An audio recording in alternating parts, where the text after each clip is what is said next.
Welcome back to Doves Talk Live. I'm Zena, Keita, filling in for the lovely Kareth Burke, as she takes care of business with baby Burke. We miss her, we love her, we know she's at home watching. Thank you, Kareth. But I am also with the legendary. Oh, stop it. Legendary. Stop it. Warriors Insider. Stop it now. What season is this for you, Monte? Season number 11. Casual.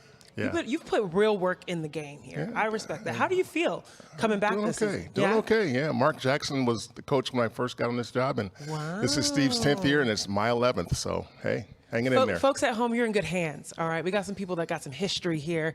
They're going to be able to tell us all about this season. And, of course, we kicked it off tonight. Bittersweet opening. Yes. Warriors lost to the Phoenix Suns 104-108. It was a spirited comeback. Yes. They were down in the first half 61-46.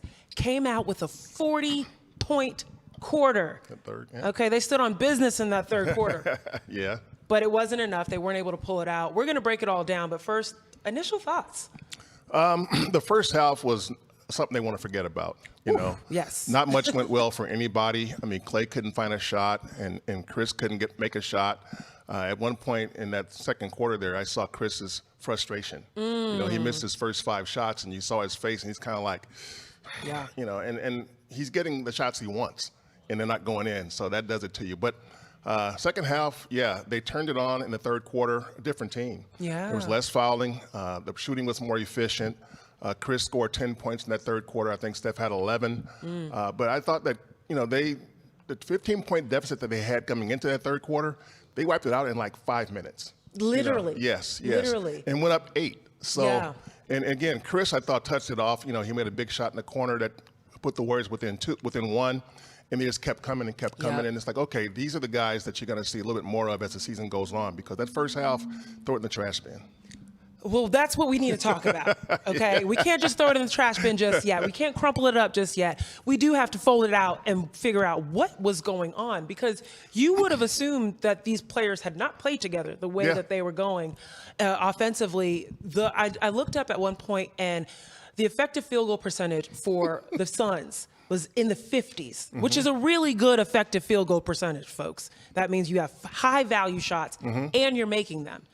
In the 30s for the Warriors. Yeah. It was, they could, like you said, could not find a bucket. And it wasn't as if they weren't getting there. No. Right? They were down 7 at one point, missed 4 easy buckets at the basket. What was going on? Yeah, I think over the course of the game, they missed, I counted at least 9 shots within 3 feet. Ooh, you know, and some of them painful. Some of them were contested a little bit, but some of them were barely contested at all. You know, and there were just shots there that were right there to be taken, and they just missed it by, you know, a fraction of an inch or something. So these are things that they will correct. You have to think, but keep in mind the Warriors don't really have a bunch of strong finishers inside. They haven't had that in a long time. That's right, yeah. You know, I mean, and Looney is, you know, a great rebounder, but he doesn't finish much inside. Kuminga can finish, but, you know, it's going to be coming and going, and he's 6'7", so it's not he's going to be. He's got to finish over some big bodies. Yeah, and so it's a little tough, but he can finish in the paint. And so when they get those baskets, when they get those easy looks, they have to convert them. If they don't, it's going to be a slog, and they're depending on three-point shooting again, and tonight, you know, that really wasn't there for the most part. And the thing about when you're talking about finishing inside, there is an element of touch. Yes. Right? And when you saw some of the big buckets that Jonathan Kuminga had in the second half, really great, strong finishes, and you appreciate the tenacity with which he goes to the basket. But sometimes you also need that touch. And you think about the game that happened before the Warriors, a certain Joker, someone called the Joker. King of touch. Yeah. Right? And when you look across the Warriors roster, there isn't quite that just yet that we have. It's only game 1, though. It is only game 1. And there was a lot of storylines to pull from this game, right? KD coming back. We're going to talk about that.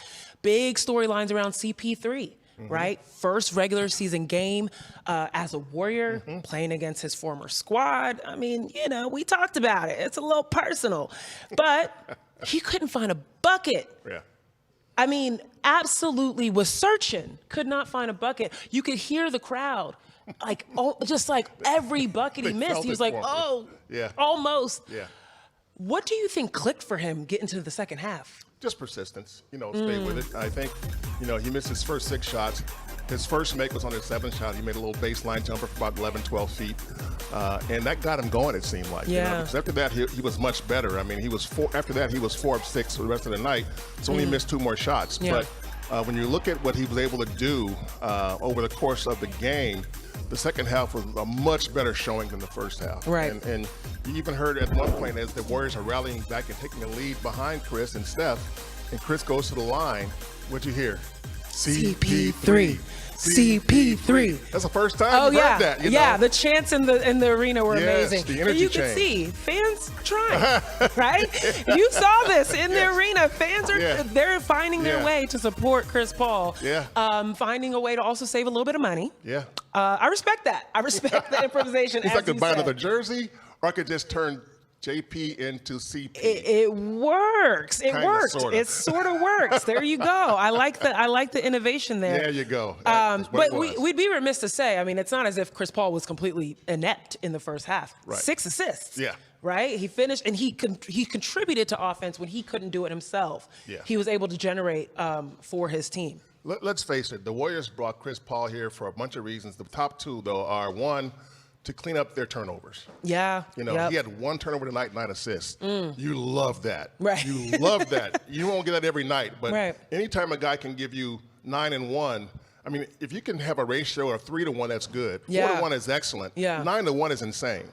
And so you take that every chance. So he's really outstanding on that. And the other one is you want to make sure that the non-Steph minutes, when Steph's on the bench, that the team doesn't fall apart. Ooh. I thought tonight, you know. That part. Yeah, that part tonight. Well, the second unit had some energy out there. You know, Moody came in and did some things. GP2 did some good things. But they couldn't sustain it, you know. But I thought Chris, again, did his job for the most part there. So I think the 2 main things the Warriors want from him and need from him, I thought tonight he was excellent on taking care of the ball, and he was pretty good when Steph was on the bench. And it's really important. In the preseason, there were concerns about that. He had a 2-to-1 ratio for his assist to turnover, which is not CP3 level, which is not what they brought him to do. And so for him to have that 9-to-1, definitely, I'm sure there were some people in the Warriors organization taking a breath, Well, feeling a little bit better. You're going to have some of that because, you know, it's still new. Yeah, And it's game 1. When you have a guy coming in, playing with guys, Dario Saric is the only guy he's played with before. Right. So the rest of the team, he's still learning. You can practice all you want. You can go through scrimmages all you want. But still, you want to be able to get some actual game action. And that's when you start to find out what you can do in terms of connectivity. And so I think the 9-to-1, I mean, that might be an outlier, but you take that on this night because it means he was being smart with the ball. Right. And as long as you're smart with the ball, you have a chance to give your team a chance not to give the ball to the other team and give them easy baskets. Well, we're talking about CP3, but he's at the podium. We're going to see what he had to say about his performance in his game tonight. You're at the free throw line and the crowd is chanting CP3. Was that a surreal moment? Yeah, it was. Dario looked at me and started laughing, and I couldn't help but laugh. that was a first. Yeah. Chris, you after your first regular season game here and getting that under your belt, do you feel that there's anything about your game that you're going to be emphasizing more or de-emphasizing based on playing for the Warriors, being in this system now? I don't know. I'm just excited about it, to tell you the truth. There's a lot of good things we did tonight, a lot of not so great things, but the freedom, you know, the pull-up threes, you know, that I got a chance to shoot tonight. I don't know. I mean, when you're playing with, you know, guys that shoot it as good as, you know, Steph and Clay consistently, you know, I think the more games you just get more and more comfortable of, you know, being aggressive, finding that balance. What was the difference? You finished the first half with like 2 points and then just like went off in the third. Figuring it out. You know, we didn't had all of a few preseason games, and this is our first regular season game, so just figuring it out. We figuring it out on the fly, you know, so I think with more games, you know, we'll get more and more comfortable. Steve credited you with just organizing the offense because I think you guys only had like 11 turnovers tonight, and the team led the league in turnovers last year. How do you kind of tried to organize this offense, and what are you learning as you are, each and every day with these new guys around you, and how you play within the system? This was one regular season game. A lot of them preseason games, we had a gang of turnovers. We had like 22 in one of them or whatnot. And I think the thing we just keep talking about is the balance of playing fast but under control. So I don't know. I'm just trying to figure out how we're going to play this year. It's not about what they did in the past or all this stuff like that. It's about what our team is going to do right now in order for us to be successful. You mentioned the freedom you had with Steph and Clay out there. Do you mean just like open threes, like you're more open than usual from three? Yeah, and that pace of just shooting pull-up threes, and you got a lot more space a lot of times now too with those guys out there, and just knowing that the ball ain't gonna stick. You know what I mean? Like with me either. Just trying to play through the bigs, dribble handoffs and things like that. That's what's been fun. Even in practice, 2 on the side, got cut through, all this stuff. So I'm just excited. You playing a lot with Moses Moody at times out there. He obviously had a really nice first game today. What have you seen from him? Just his communication. Like I said, we're all getting used to each other. Me and Steph play 2 totally different ways, and so that's an adjustment for a lot of these guys. It's an adjustment for us. But we have so many different units that can play, especially when Dre get back. You know what I mean? So that's going to be a whole nother group of us sort of getting used to each other. But it's promising because one thing about teams is you can tell the spirit. Spirit is something that you can't hide, when guys is frowning or mad or whatnot. So what I'm excited about our team is, the spirit is right. Chris, I know you.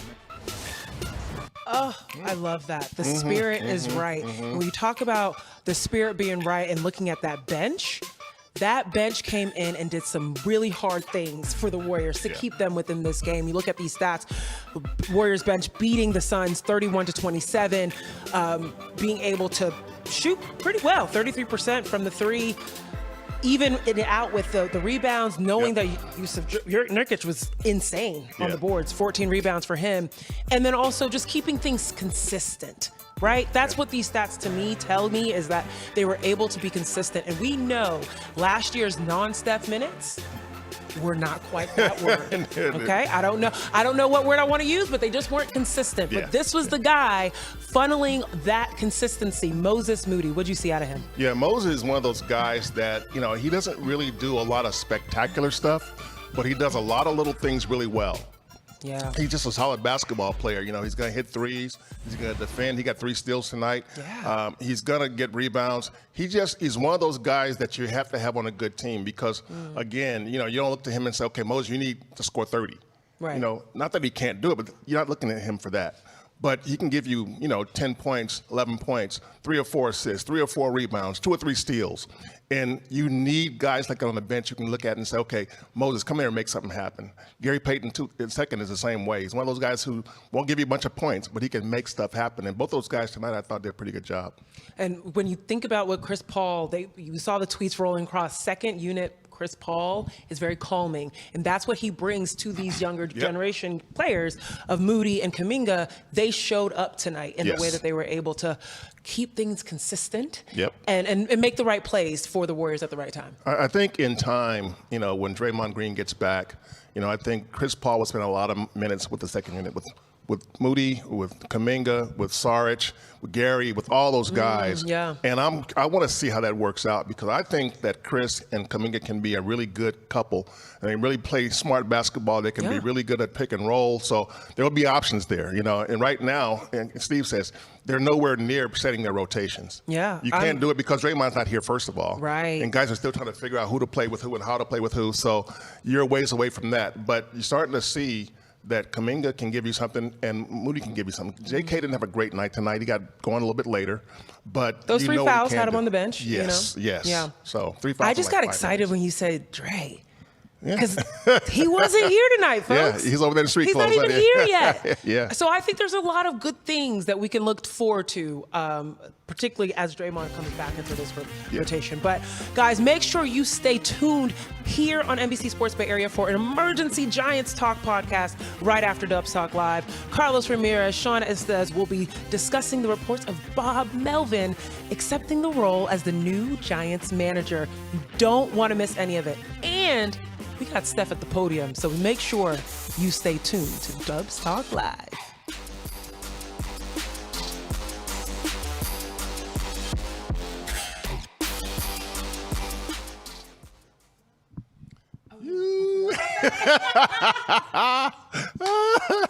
Okay, well, see, there you go. There you go. My bad. Hello. Okay. I got to get us up. Guys, game one. I'm looking at What's box up? scores, and you're looking at YouTube. I so. know. I'm like, I got to get it together. I want to continue the bench talk Mm-hmm. because I was really, really excited about what Sharks was doing. Mm-hmm. Because even though we've seen Sharks and we've been like, oh, he's going to be, I have a mic. Yeah. You guys need to hear me. Apologies there. I got excited talking about post players. But no, I'm really excited about what Dario Saric is going to provide because I think the entire preseason, we were looking at him to be this offensive replacement, right? In the sense that Kevon Looney goes out and when Dario Saric comes in, his main thing is to make a pick and pop three and to attack the basket. Right. And to see him tonight rebounding the way he was going, I was really excited about that. Yeah, Dario is a really good player. And tonight, nobody shot well for the Warriors for the most part. I mean, Dario was 3 of 11. Yeah. Steph 8 of 20, Chris 4 of 15, Clay 6 of 18, Wiggs 4 of 12. So the one guy who got the shot going was Moses, and he only took 6 shots because he was only playing part time, of course. Right. But I think Dario is going to be one of those guys who's going to be able to stretch the floor a little bit, which they haven't had a big who can really do that well. Right. I mean, he's bigger than Otto Porter Jr., who did a pretty good job of that. Dario is about 6'10", so I think he can guard centers. When you look at what he can bring to this team, this is the kind of guy they've been looking for, and they really have needed that guy for a number of years. That has been a storyline for the Warriors. Yeah. Small ball. They're too small. They're too small. Yeah. I'm excited, Dario. I like Dario.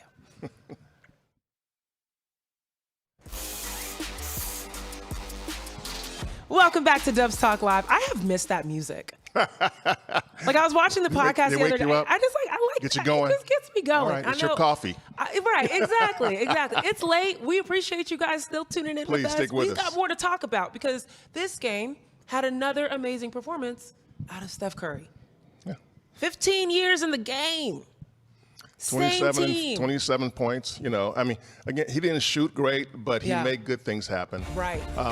What I like about this game tonight is that the Warriors, after the first half, laying an egg in the first half, they won the second half by 11 points. By 11 points. Right. So that's why you can be encouraged, I think. You're playing a team in Phoenix that is probably almost a co-favorite with Denver to win the West. Right. And they didn't have Bradley Beal. He didn't play tonight, but you saw what Devin Booker can do. With a bad toe, apparently. Yes, exactly. He went from questionable to scoring 32 points. We were like, sir, were you hurt? Yeah. Because we needed this to be here. Like, if this is your hurt performance, oh my gosh. He looked fine to me. He looked fine, right. And KD didn't play that well in terms of his scoring and stuff. He had 10 rebounds, but he didn't shoot well, 7 of 22. So, but the guy who killed him was Josh Okogie.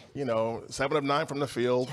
And getting some rebounds and just making some things happen. So, again, I think when you break down this first game, you look at the first half and say, okay, here's some things we need to get out of our system. I think at halftime, some of those things got out of their system because the second half was a different team. They didn't do the crazy fouls. They weren't fouling as much. They rebounded a little bit better, and they shot better. They just did smarter things, and so I like where the game trended. If they had played 6 quarters, which, well, who knows what would have happened? Who but knows, again, right? If they had extra time on the clock. That third quarter, Who knows? they can bottle that third quarter where they won 40-19. They can bottle that. They got something. Yeah. Well, let's hear what Steph had to say about this game. He's been in this for quite a while. We'll see what he says about game one. first game, how much was it maybe jitters or just nerves or just why do you think you guys had trouble getting everybody getting their shots to fall tonight? I mean, there's a lot of spotlight on the first game and how you come out and setting the tone for the season. I think our energy was great. We had some really good possessions throughout the whole game, had some rush possessions, some quick, tough shots, that borderline of how we play, kind of with the organized chaos. But, left a couple possessions out there. Our third quarter obviously was amazing, getting us back into it.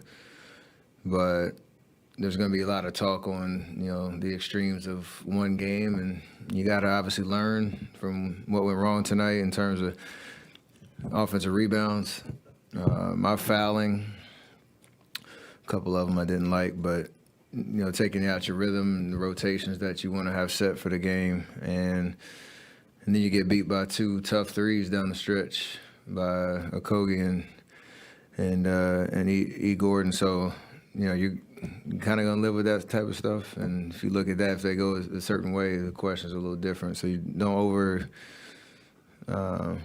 overanalyze the offense. Just try to continue to get better. Understand we're in a really good place, but we can get better. Steph, you and CP seem to have a bit of a chemistry or rhythm already. Where would you say you guys are, and compared to where you think you'll get to as a duo? They'll just continue to get more comfortable on who's initiating, where shots are going to fall or come from, sets that we can run, depending on who has the ball. It's very fluid right now. It's such a smooth transition because we both just know how to play, and there's a lot of trust. Whoever has the ball is going to try to make the right decisions. And, we're with one game, a couple of preseason games under our belt, feeling like, there's been a lot of confidence that's been building in terms of what we're trying to do. So we're going to obviously continue to get better. It's 81 more. And when Draymond gets back, there's going to be even more to try to figure out in terms of the rotations and all that. And we communicate really well. We talk basketball and try to figure it out. And that's going to get us in the right position. Steph. Well, I love that this moment was able to happen tonight. KD finally being able to play in front of a fan-filled Chase Center. I still could not wrap my mind around the fact that he had not played at Chase. There is a mural. Yeah. There is a mural in Chase Center for him, and they welcomed him back. What do you think of the welcome back? I thought it was really warm. He knew it was coming, and. I think, I was in Oklahoma City when he first went back to Oklahoma City, and it was not good at all. Wow. I mean, those people were so angry and so mad that he left them. They felt betrayed, like he was supposed to stay with them no matter what, and they felt like, and they were bitter about it. And I mean, all kinds of abuse. They had all these nasty signs and stuff in the arena. And the Warriors are like, no, let Oklahoma City do that. We don't play that. We don't play that. This man came to this team, and really it was a seismic move on his part because he chose the Warriors over 5 other teams he could have gone to. And then he goes to 3 straight NBA finals with the team, and he wins the finals MVP in the first 2 of those finals. He hits big shots in those games. So Warrior fans know what he did for this franchise, just by showing up and then by showing out. I love that the Warriors were anticipating this. You could see so many of the Warriors executives talking about this, how excited they were for this night. Now, we wish he would not have walked away with a win. Maybe that was a little bit too welcoming. Didn't want that. A little bit too welcoming. But it was a really heartwarming moment and beautiful that he was able to have that. The video didn't linger on too long. It was about a 30-second video that they showed of him and some quick highlights, condensed version, I would say. But when you look at what he did and you saw his reaction to it, he's tapping his, and the ovation, right? He got a standing ovation, which, again, it's Kevin Durant. It's Kevin Durant. You give him that. Put some respect on his name. Absolutely. Well, when we come back, we're going to talk about, it's just game 1. They got more games to play. We'll see what's coming up next for the Warriors. Stay tuned.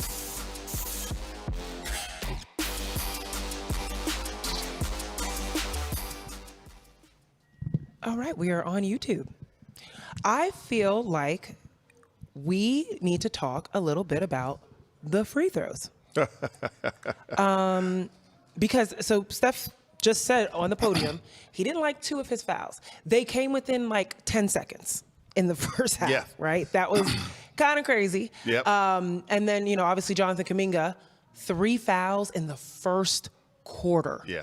And the thing about, for me, I think about Jonathan Kuminga and how key he's going to be as a wing defender. That's going to be incredibly important. He's going to have to be careful with the way he defends. Yeah, J.K. looked really good in preseason, but that's preseason, and it's now the real season. And I thought a couple of times tonight that he just got too full. Like there was one offensive foul that he committed that looked like J.K. of last year. It's like, dude, that's a bad habit. You go crashing into a crowd of people, and next thing you know, it's offensive foul charging and going the other way. So, and you want him to grow out of that. And I think in the preseason, you really didn't see much of that. So you thought, okay, maybe he's grown out of it. And then the real game comes along and he gets that moment where he gets excited. Maybe it's, opening night thing where I want to show people what I can do. But you got to be smart about it. Right. You got to be smart about it. And in this case tonight, I just thought, he tried a little too hard and it showed. And that's where you get those fouls, man. You're trying too hard on both ends. It's one of the things that Jonathan does sometimes is move faster. Like his body moves faster than what he's thought in his mind. Yep. That last foul, when he dribbled into traffic Yep. and was trying to, that's what you saw a lot of last year. Yeah. And so you do want him to get out of those bad habits. My coach used to call it fish dribbling. You're just dribbling to figure out what you can fish for. Yeah. What are you doing? Yeah. And that's what Jonathan definitely has to get out of it. But I think he will, but he still needs some time, obviously.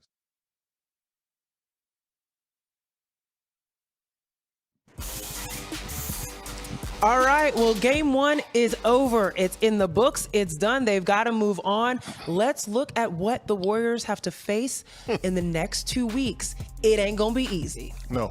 Kings, you know that game is going to be crazy. The Bay Area has been anticipating this rematch for a long time, and that preseason game was a thriller. Yeah. Thriller. So I know a lot of people are excited about that game. They got them 2 times in the next 2 weeks, as well as the Rockets. Yeah. All right. The Pelicans, too. Kings want this one, though. I mean, They do. That 7-game playoff series to them, they felt they should have won that series. People said you should have won that series, and they didn't. And so every time they see the Warriors now, they're going to think about that series. And so they see them Friday in Sacramento. Yeah. That's going to be a good one. And there's a little bit of a big brother, little brother feeling, right? They want to get rid of that. They want to get rid of that. It's going to be easy. But Steph Curry playing in the last few seconds of a game, in a preseason game. Yep. That tells you exactly how you feel about it. Yeah. But anywho, I'm really, really pumped to also see what the Pelicans are going to do. Because that's a team that's getting a player Zion back. to play. Let's get right, Zion on the court. I know. That's we all. need Zion on the court to see if he's going to be able to fulfill all the things that people have said about him. It's going to be a fun next few games because you're going to see what the Warriors look like early in the season. Yes, you will. We'll see if they can shake off those cobwebs and get a win very soon. Thanks for joining us on Doves Talk Live. Zena, Keita, Monte, Poole, legend in the building. Stop it. Have a good night, y'all.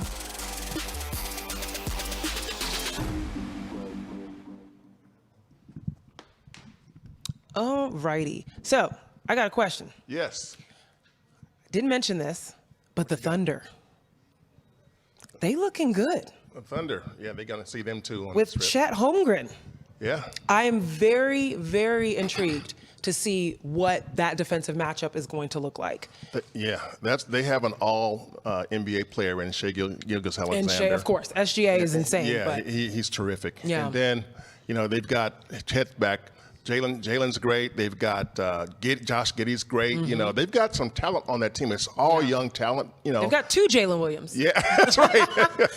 2 of them. The Santa Clara Jalen Williams, as well. Right, we'll see what Kalena names them this year. But yeah, they have a really strong team. And the thing that I saw tonight that is going to be something to watch for the Warriors is that wing defense. Yes. Right? Yeah. Is their ability to guard those stronger, longer it's a long players team. on the perimeter. Shai is like 6'6", 6'7". Yeah. Giddey's 6'7", 6'8". Chet is like 12 feet tall. So You're not lying.